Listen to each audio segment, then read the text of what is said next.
문청면 중산리인데 동네 사람들은 그냥 반내골이라고 부르거든요. 수악한 촌입니다.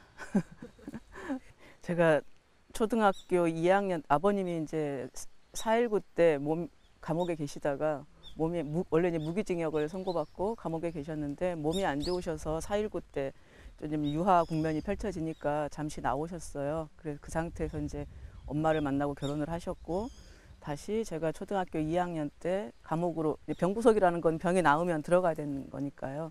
그래서 들어가셨는데 아버지가 감옥에 있는 건 알았지만 죄가 무슨 죄인지는 전혀 몰랐죠. 그리고 아버님이랑 친한 경찰분이 오셔가지고 저한테 니네 아버지는 절대 나쁜 사람이 아닌데 세상이 잘못돼서 그런 거니까 아버지 오해하지 말라고 경찰이 그렇게 말을 해줬거든요. 그래서 별 생각이 없었는데 초등학교 4학년 때 친구랑 뭐 이렇게 좀 말싸움을 하다가 걔가 화가 났나 보죠, 저한테. 그래서 빨갱이 딸 주제 뭐 이제 이렇게 말을 해서 알게 됐고요. 그 애들이라는 게 그 거짓말을 할 때와 안 할 때 태도의 차이가 있잖아요. 근데 걔가 말을 하는 순간에 지가 놀래서 말을 끝맺지를 못했어요. 그래서 저도 모르게 직감적으로 저거는 진짠가 보다 이렇게 생각을 했는데 그 시절에 빨갱이라는 것은 제가 그때도 좀 글짓기에 솜씨가 있어서 맨날 방공 글짓기에 나가서 맨날 금상 받았거든요. 그리고 이제 집에 돌아가는 길이 아직도 기억이 나는데 그 농협 벽에 멸공 방첩 이렇게 빨간 글씨로 크게 써 있었어요. 그래서 제 아버지가 이 국가에서 때려잡자고 하는 그 빨갱이라는 것을 그때 처음 알게 됐고요. 이제 이런 역사적인 맥락이나 이런 것들은 한참 시간이 지나고 제가 순천에서 고등학교를 다녔는데 그때 이제 제 사촌 동생들은 구례읍에서 중고등학교를 다녔어요. 그래서 할머니가 이제 밥을 해주고 같이 있다가 토요일이면 이제 같이 시골 고향을 들어가는데 그때 저희 할머니가 못 배우신 분인데 기억력이 엄청 좋으셨거든요. 그래서 이제 같이 그 길을 걸어가면 그때 한 1시간 정도 걸어서 가야 되는데 그 가는 길에 여기 반란군 시체가 몇 구가 있었고 그때 경찰들이 들어와가지고 마을 사람들 몇이 죽었고 뭐 이런 얘기를 다 들려주셨었고 그래서 그때도 뭐 제가 역사책을 읽었던 게 아니고 그런 책이 허용돼 있지 않으니까 정확히는 몰랐지만 아버지가 해방 공간에서 어떤 일을 하신 분이라는 것을 고등학교 때쯤 조금 이해하게 되었던 것 같아요.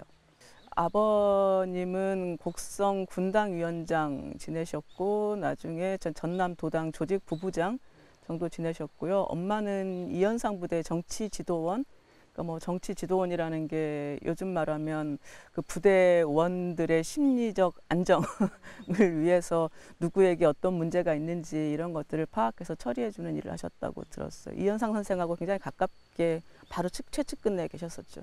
저희 할아버지. 네, 할아버지가 동네 구장, 지금으로 말하면 동네 이장이셨는데, 네, 14연대, 뭐 거기서도 당연히 밥 주고 뭐 했겠죠. 근데 그거에 책임을 지고 군인에게 총살당하셨죠. 네, 그리고 이제 거기도 다 소개당한다고 하죠. 산속 마을들은 다 이제 빨갱이들하고 내통할 수 있으니까 다 쫓아냈죠. 그래서 저희 아버지 위로는 그래도 다들 시집 결혼들도 그럭저럭 잘 하셨는데 아버지 밑으로는 다 떠돌면서 살고 이랬으니까 제대로 배우시지도 못하고 고생들 많이 하시고. 한 마을에 빨치산 활동하는 사람이 한 사람만 있더라도 그 마을이 굉장히 좀 초토화됐다 이런 말씀들을 하시더라고요. 네. 그런 일이 있었었나요? 구례는 그러지는 않았던 것 같고요. 이거는 이제 좀 구례 지역의 특수성이 조금 있는 것 같아요. 그러니까 좀 뭐라 해야 되나, 여기가 지금 외지인들도 되게 많이 내려와서 살거든요. 그런 분, 그러니까 서울 귀촌하신 분들, 귀농 귀촌하신 분들이 많은데 그런 분들 말씀이 구례 사람들이 되게 유하다고. 그래서 이렇게 외지인에 대해서 배타적이고 이런 게 훨씬 덜해서 적응하기가 쉽다고 말을 하던데 저희 아버지 말씀 이상하게 여기는 보복하고 이렇게 해서 죽인 건 잘 없어요. 특히 경찰이 그렇게 한 적은 잘 없고요. 다만 군인들이 들어와가지고 네, 군인들 때문에 대량 학살이 발생했죠. 근데 저희 아버지 마을은 지난번에 어떤 그 아버지보다 조금 어린 분을 고향 마을에서 뵀는데 우리 아버지 때문에 피해가 없었다고 평생 그게 고마웠는데 그 시절에는 그런 말조차 할 수가 없었다고 그러시더라고요. 그러니까 아버지가 경찰이 언제 간다 그러면 이게 미리 다 르뽀를 줘가지고 마을 사람들이 다 피해 있었대요. 그래서 그 마을에서는 저희 할아버지 한 분 돌아가시고 다른 피해는 없었어요.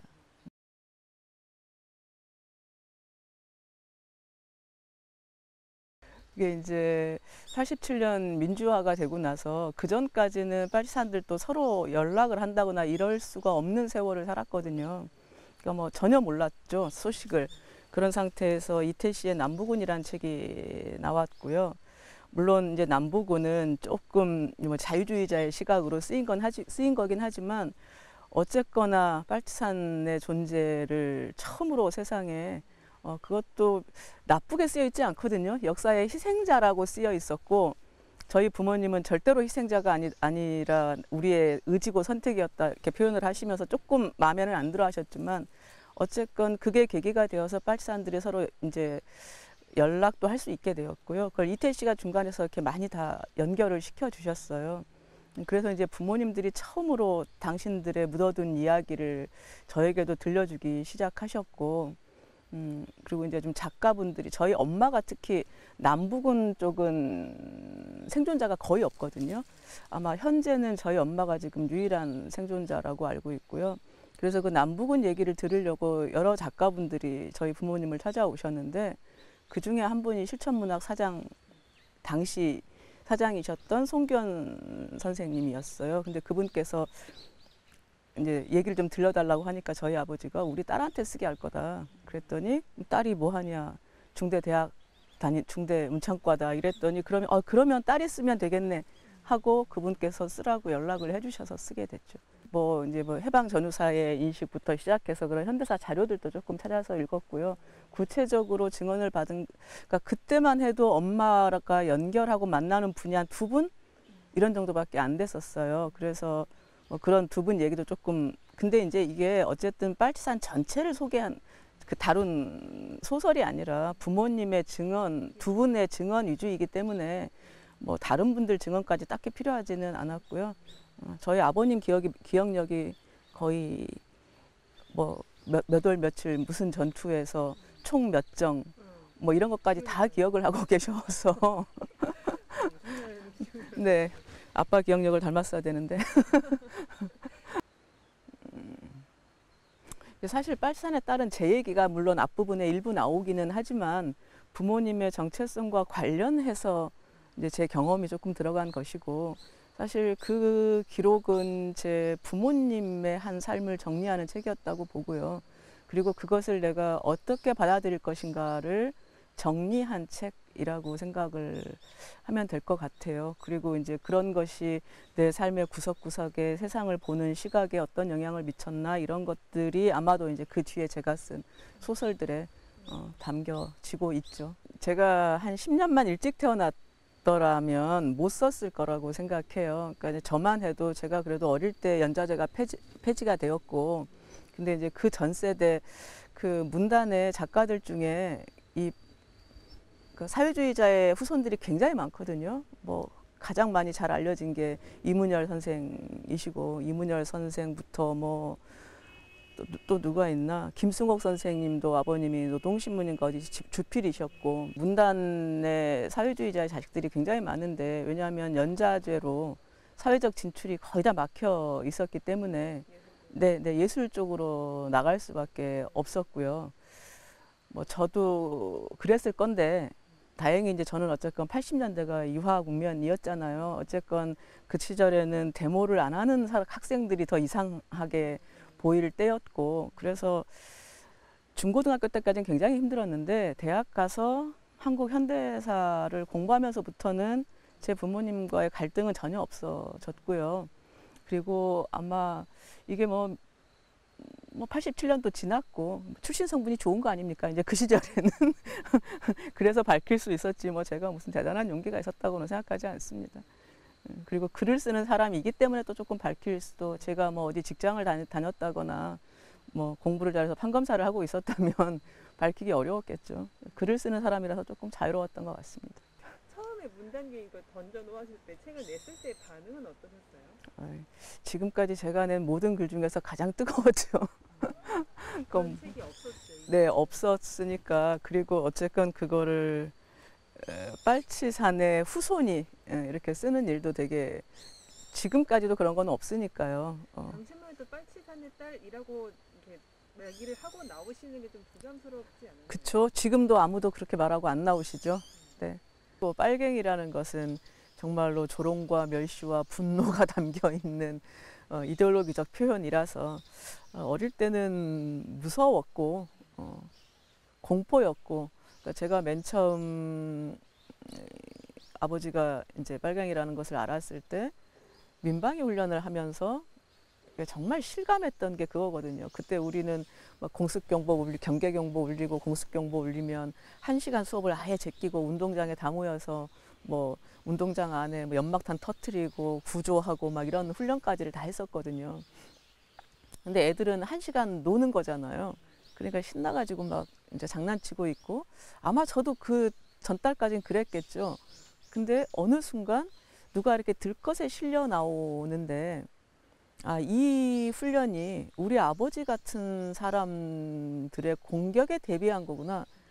이런 깨달음이 왔고, 자, 그러면 나는 국가를 선택하면 부모를 배신하는 것이고, 부모를 선택하면 국가를 배신하는 것인데, 이런 딜레마가 아마 제 성장 과정 내내 대학 가기 전까지는 있었던 것 같고요. 그런데 국가와 대항해서 싸울 수는 없잖아요. 어린 애가. 다만 근데 이제 그 국가가 빨갱이의 딸인 나에게 준비해 놓은 것은 너의 미래를 차압하는 것. 연자죄로 너는 아무것도 할 수 없는. 그래서 이제 국가도 저는 인정할 수가 없는 거죠. 내 죄가 아니고 내가 부모를 선택해서 태어난 것도 아닌데 부모의 죄를 나에게 물어서 내 미래를 차압한다. 이것 때문에 나는 그럼 이 세상에 설 자리가 뭔가, 이런 고민들을 하면서 청소년기를 보냈고, 그러니까 뭐 공부도 별 의미가, 공부 잘하면 뭐 하겠어. 뭐 이런 생각이 든, 공부는 작파하고 할 수 있는 것이 책 읽는 거였던 거죠. 그리고 뭐 어릴 때부터도 책 읽기는 좋아했지만 특히나 더 이제 중고등학생 때는 뭐 소설이라는 게 대부분 이 시대 세상에 대한 비판으로 가득 차 있지 않습니까? 그래서 아, 내가 본 세상이 옳은 거구나.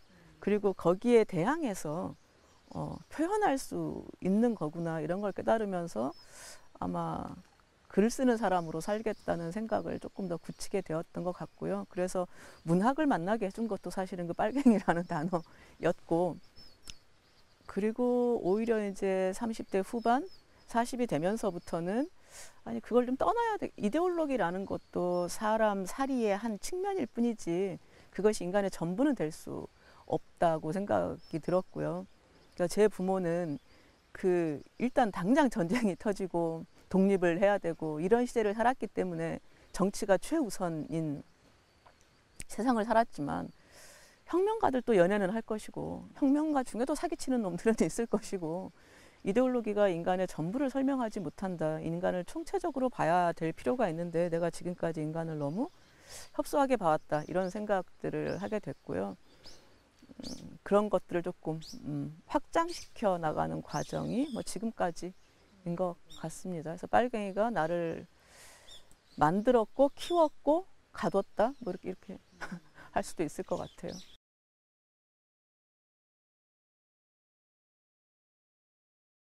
대학 시절에도 조금 그랬고, 대학 졸업하고 나서 이 빨산의 딸을 쓸 무렵쯤에 한 2년 반 정도 조직에서 일을 했었고, 그것 때문에 수배 생활 한 3년 했었고, 뭐. 네.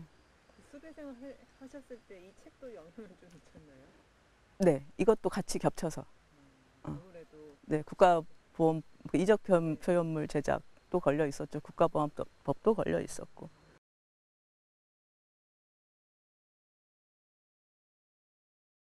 엄마 모시려고요.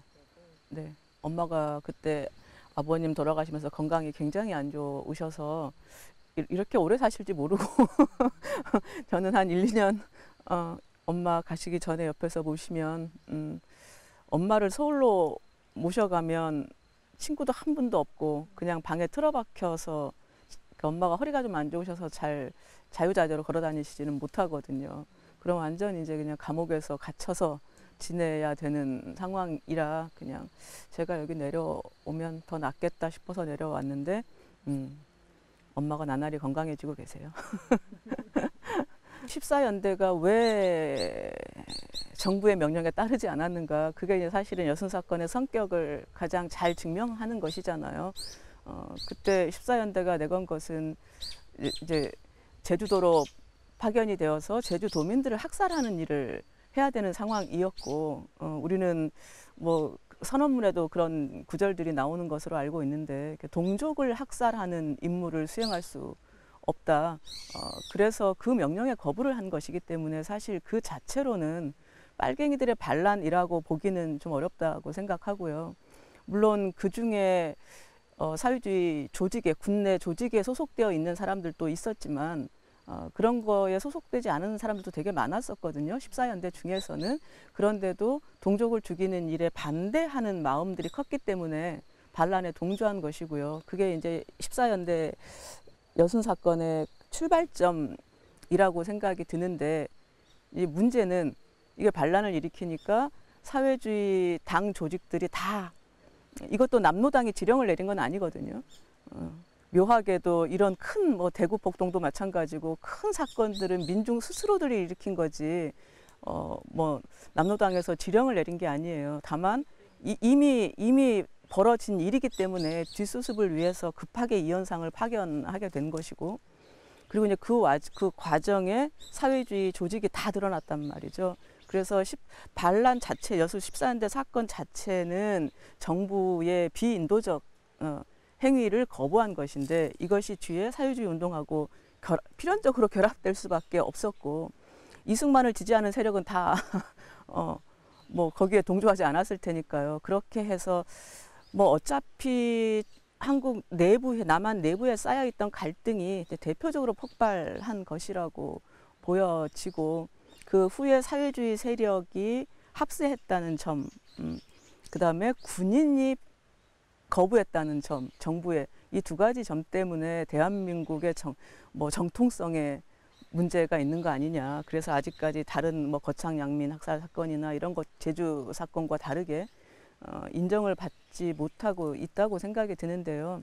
이거는 사실은 저는 지금의 시각에서 볼 게 아니라 사실 해방 3년사는 자유로운 공간이었거든요. 그때는 사회주의가 불법이 아니었단 말이죠. 당의 하나로서 정당의 무수한 정당 중에 하나였었고, 그것이 국민의 선택이었고 당시에는, 그리고 그 사회주의를 지지하는 민중 세력이 가장 막강했었고, 이런 시대적인 틀을 보아야지 그걸 지금의 눈으로만 본다면 사삼 그 여순을 받아들이기가 굉장히 쉽지는 않을 거라고 생각해요. 좀 전향적 사고를 했으면 좋겠다. 저희 부모님은 한 번도, 그러니까 이제 이런 차이가 있는 것 같아요. 저희 부모님은 어쨌건 스스로의 의지로 사회주의를 선택했던 사람들이어서 자기들은 민족의 통일을 위해서 스스로 목숨을 바쳐도 좋다고 생각했기 때문에 어떤 일을 당해도 억울하지 않은 거죠. 근데 그게 아니라 이제 이 동네만 해도 그 여순 때 14연대가 여기를 이렇게 이 마을을 지나서 지리산으로 입산을 했거든요. 아까 그 주인 아저씨가 여기 살고 계셨는데 한 20가구 정도 있었대요, 집이. 근데 그때 14연대가 와서 밥 달라고 하면 네, 밥 준 거죠. 그리고 나서 이 동네 남자 20명이 다 끌려가서 19분이 안에서 다 돌아가셨고 총살되었고, 주인 아저씨 아버님만 끝까지, 그러니까 계속 경찰들이 동조했다고 한마디만 하면 내보내준다 그랬대요. 뭐 줬다라고 인정만 하면 내보내준다고 하니까 딴 분들은 다 했다고 얘기를 했고, 그래서 다 총살당했고, 여기 아버님만 끝까지 뭔가 이상해서 끝까지 아니라고 해서 나오셨는데 이제 뇌를 너무 많이 맞아가지고 고문을 너무 심하게 당해서 2년 후인가 돌아가셨다고. 그리고 이 동네도 다 소개당하고 그 마을 자체가 다 없어진 거죠. 근데 이런 일들이 이 구례 지역에 흔한데, 그렇게 해서 부모를 잃고 뭐 집에서 쫓겨나고 이런 사람들은 주체적 선택을 한 게 아니었잖아요. 그러니까 사실은 좌도 우도 다 원망스러울 거라고 생각해요. 그리고 정말 순수한 희생이고 그래서 이 구례 지역 상당히 보수적이거든요. 선거에서는 조금 진보적인 데를 찍지만 실제로는 굉장히 보수적이고 저희 또래 중에도 그 시절에 다 데모하던 시절에 운동하는 친구들도 잘 없었어요. 그게 그 시절에 만들어진 학습 효과인 거죠. 니네는 절대로 나서지 말아라. 좌든 우든 정치 쪽과는 담을 쌓고 살아라. 이게 대다수 아마 희생자 가족들의 입 밖에도 꺼내면 안 되는 이야기가 된 것 같고요. 근데 저는 부모님이 굉장히 주체적이셨기 때문에 조금 다른 생각을 하고 근데 저도 고등학교 때까지는 부모님이 이런 말씀 전혀 안 하셨어요. 잘 몰랐고요. 대학 들어가서 이제 제가 알게 되고 이제 여쭤보고 이러면 이제 굉장히 솔직하게 말씀들을 해주셨죠. 그러니까 이제 그런 것 같아요. 여수는 아까 말했던 저희 부모님처럼 그러니까 정말 이렇게 이제 확고한 사회주의자로 계속 활동을 하고 이러신 분들은 그 기록을 남겨야 된다, 역사적으로 남겨야 된다 이런 사명감도 좀 있으시거든요. 근데 아까처럼 이 여수는 그런 의지적 선택보다 상황에 휩쓸려서 당하신 희생자들이 너무나 많기 때문에 그 희생자들 입장에서는 증언 자체가 우리 아버지가 아무 영문도 모르고 고추장 한 단지 줬다고 잡혀가서 죽었어. 그러니까 사실은 증언을 제대로 할 만한 것도 없는 거잖아요. 네, 피해의 사실밖에 없는 거라서 이거를 제대로 쓰기가 굉장히 어렵고요. 또 그러니까 당시에 사회주의자로서 14연대에 동조했던 사람들도 있는데 대부분 다 돌아가셔서 기록을 제대로 남길 수가 없는 것도 하나 있고요. 이제 또 하나는 사람들이 요즘 사람들이 대중적으로 이런 지나간 역사에 관심이 넌덜머리를 내는 것 같아요. 그래서 지금 빨치산 활동을 하셨던 분들 중에는 기록을 남기시는 분들이 있거든요. 근데 제 책은 그때 나오자마자 10만 부 가까이가 한 달 만에 그러니까 폭발적인 인기를 끌었었는데 요즘은 어르신들이 그런 걸 써도 내주겠다는 출판사도 없고요. 그래서 사실은 이게 이제 역사 연구소랄지 이런 단체들에서 채록이라도 좀 해놓으면 언젠가는 우리가 뭐 통일도 언젠가는 되지 않겠습니까? 그런 어떤 날 이런 것들 역사적 사료로 가치가 있을 건데 이런 거는 조금 아깝죠. 근데 이건 저희들이 얼마 전에 남부군의 최순희 씨라는 분이 돌아가셨거든요. 그분도 아주 파란만장한 일생을 사신 분인데 그분의 기록 같은 것도 해놓고 싶어도 사실 저도 그런 걸 책 한 권 쓰려고 하면 시간과 노동이 엄청 들어가잖아요. 근데 돈도 전혀 안 되는 일에 저도 저 스스로 먹고 살아야 되는 사람이라서 엄두를 못 내고 있어서 그런 것도 좀 되게 죄송하기도 하고 한편으로는 그렇죠. 그런데 지나간 역사를 정확하게 바로 보지 않으면 사실은 그 민족에게 진보란 없다고 생각을 하는 편이라서 이건 뭐 국가적 차원에서든지 민간의 차원에서든지 이런 기록 역사를 사실대로 기록하는 일 해석은 차후의 문제고요.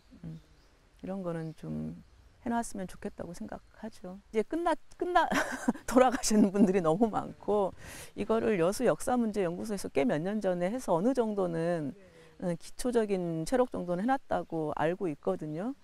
그래서 어쨌건 뭐 민간 단체이지만 뭐 그런 역할도 해주신 것도 되게 고맙죠. 그리고 나중에 다시 알아보니까 그 중에 대부분이 또 돌아가셔 가지고 이제 원래는 그렇게 러프하게 해놓고 이제 한 분 한 분 더 이렇게 꼼꼼하게 할 생각이었는데 기다려주지 않을. 예산도 없고. 네, 네. 그러니까 다 개인 주머니 털어서 하는 건데 지금은 이제 저희 엄마가 95세시거든요. 대부분 돌아가셨죠. 그 전까지는 좀 네, 한 4, 5년 전까지는 그래도 몇 분 이제 엄마가 잘 움직이질 못하시니까 엄마 찾아오시고 이러셨었어요. 근데 이제 엄마도 연세가 있으시고 그분들도 연세가 있고 이러니까 지금은 못 만나신 지 몇 년.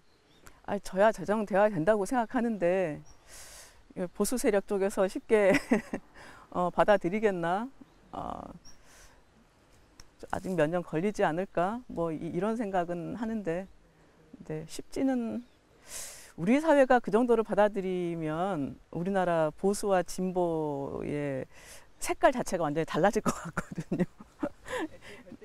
네, 현재로서는 쉽지는 아니, 많은 분들이 수고하고 계신데 조금 안타깝죠.